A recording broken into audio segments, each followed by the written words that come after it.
দয়াময় তুমি মাফ করো আমায়, মাফ করো আমায়।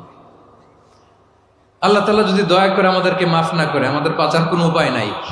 আপনি কি ভেবেছেন আপনার নামাজ দিয়ে আপনি জান্নাতে যাবেন? আপনি তাহাজ্জুদ গুজার, সেজদা দিতে দিতে কপালে দাগ ফেলেছেন, এটা আপনারা জান্নাতে নেবে না? আপনি এলাকার সবচেয়ে বড় হাতেম তাই দানশীল, এই দানের ভরসায় বসে আছেন কুশ্চিন কালো না। আমাদের নামাজ, আমাদের রোজা, আমাদের ইবাদত, এগুলোকে মিজানের পাল্লায় উঠালে কোনো ওজনই হবে না। তবে আমাদের একটা কৌশল জানা আছে, আমরা আল্লাহর রহমতের ভিখারি। আমরা সেদিন আগেই গুনার স্বীকৃতি দিয়ে দেব।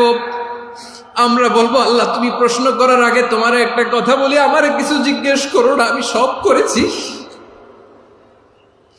এমন কোন পাপ নাই যে পাপ আমারে দিয়ে হয় নাই।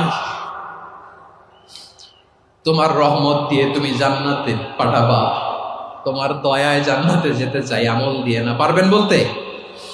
কিয়ামতের দিন আমরা বলবো, আল্লাহ আমার আমল দিয়ে জান্নাত চাই না, আমি তোমার দয়া দিয়ে জান্নাত চাই।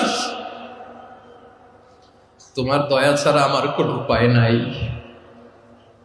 কারণ আল্লাহ যদি বিচার করে, বাঁচার কারো উপায় নাই। আল্লাহ যদি বলে ফেলেন তুই এটা করলি কেন, ওখানে গেলি কেন, কোরআনে 1000 বার নিষেধ করলাম তারপরেও এই পাপে জড়ালি কেন, এরকম প্রশ্ন ছুড়ে দিলে আমার উত্তর আছে? বাঁচার কোনো উপায় আছে? রোজ হাসরে হে আল্লাহ আমার করুণা বিচার, আল্লাহ করুণা।